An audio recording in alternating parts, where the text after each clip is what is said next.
નમસ્કાર મિત્રો, સ્વાગત છે બધા મિત્રોનો અમારી YouTube ચેનલમાં। હું છું આપનો મિત્ર ભાવિક વઘાસિયા। તો મિત્રો, ખાસ કરીને આ વિડિયોના માધ્યમથી આપણે વાત કરવાની છે ચોમાસું ખાસ કરીને મહારાષ્ટ્રના ભાગો સુધી આવીને અટકી ગયું છે, તો હવે આગળ ક્યારે બચશે અને ગુજરાતના ભાગોમાં ક્યારથી વાવણી લાયક વરસાદની શક્યતાઓ મોડેલો બતાવી રહ્યા છે। સંપૂર્ણ માહિતી જોઈએ તે પહેલા જે પણ મિત્રો નવા છે તે ચેનલને સબસ્ક્રાઇબ કરી લેજો।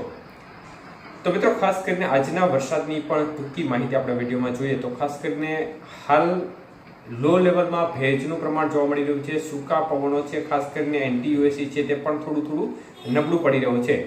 તો લોઅર લેવલમાં ભેજનું પ્રમાણ વધવાને કારણે અરબી સમુદ્ર તરફથી જે પવનો ફૂંકાઈ રહ્યા છે તે અનેક વિસ્તારોમાંથી પસાર થવાને કારણે વહેલી સવારે અને સાંજે ભેજનું પ્રમાણ સારું એવું વધવાને કારણે સારા એવા વરસાદી ઝાપટા અનેક વિસ્તારોમાં જોવા મળી રહ્યા છે।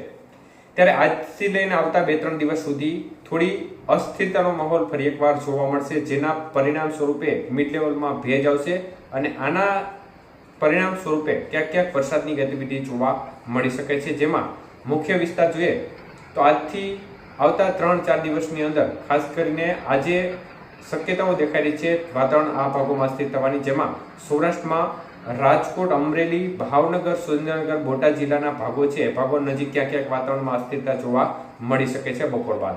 તો અન્ય સાથે મધ્ય પૂર્વ ગુજરાતના ભાગો અને ઉત્તર ગુજરાતના અમુક ભાગો છે એ ભાગોમાં પણ ક્યાંક વાતાવરણમાં અસ્થિરતા જોવા મળી શકે છે અને છૂટો છવાયો વરસાદી માહોલ આ ભાગોમાં ક્યાંક જોવા મળી શકે છે।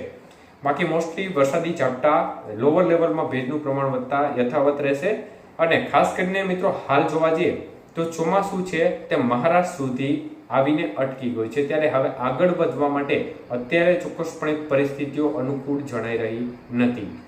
તો હજી પણ ખાસ કોઈ એવી મોટી સક્રિય સિસ્ટમ છે નહીં જે એક પ્રકારે સૂકા પવનોને ધક્કો મારી અને ગુજરાતમાં વરસાદની ગતિવિધિ વધારી શકે, પરંતુ લોઅર લેવલમાં ભેજને કારણે ઝાપટારૂપી વરસાદની ગતિવિધિ જોવા મળશે અને છૂટાછવાયા આપણે જે વિસ્તારો જણાવ્યા તે ભાગોમાં ક્યાંક વરસાદની ગતિવિધિ આવતા 3-4 દિવસ સુધી જોવા મળશે। તો મિત્રો, ચોમાસું અટક્યું છે ત્યારે ખાસ કરીને આવતી 20 તારીખ પછી મહારાષ્ટ્રના ભાગોમાં ચોમાસું આગળ વધે તે પ્રકારના સંકેતો જણાઈ રહ્યા છે અને ખાસ કરીને 23 તારીખ આજુબાજુથી અમેરિકન મોડેલની અપડેટ છે તે પોઝિટિવ થતી નજર પડી રહી છે। તે મુજબ જોવા જઈએ તો 23 તારીખ પછીનો જે સમયગાળો છે તેમ છૂટાછવાયા ભાગોમાં વાવણી લાયક વરસાદની શરૂઆત પણ 23 તારીખથી થતી જશે અને ધીમે ધીમે વરસાદના વિસ્તારો છે તેમાં ક્રમશઃ વધારો થાય તે પ્રકારની શક્યતાઓ અત્યારે જે લાંબા ગાળાની અપડેટ છે તે મુજબ જોવા મળી રહી છે। એટલે 23 તારીખ પછીનો જે સમયગાળો છે તે વરસાદની ગતિવિધિ માટે સારો રહે તે પ્રકારની શક્યતાઓ અત્યારે જણાઈ રહી છે। આ અપડેટ છે તે લાંબા ગાળાની છે, પરંતુ 23 તારીખ પછીથી વાતાવરણમાં ગુજરાતના ભાગોમાં પણ સુધારો થાય અને 25 જૂન આજુબાજુ દક્ષિણ ગુજરાતના ભાગો સુધી પણ ચોમાસું પહોંચી શકે છે અને વરસાદની ગતિવિધિ પણ એ ભાગોમાં વરસાદની ગતિવિધિનો વધારો 25 તારીખ આજુબાજુ થઈ શકે છે। તો હાલની સ્થિતિ પ્રમાણે જોવા જઈએ તો 23 તારીખ પછી જેમ સમયગાળો પસાર થશે તેમ વરસાદની ગતિવિધિ સાથે વાવણી લાયક વરસાદના વિસ્તારો છે તેમાં ક્રમશઃ વધારા તરફી માહોલ બની શકે છે અને 30 તારીખ આજુબાજુ કોઈ સિસ્ટમ રૂપી વરસાદની ગતિવિધિ પણ જોવા મળી શકે છે।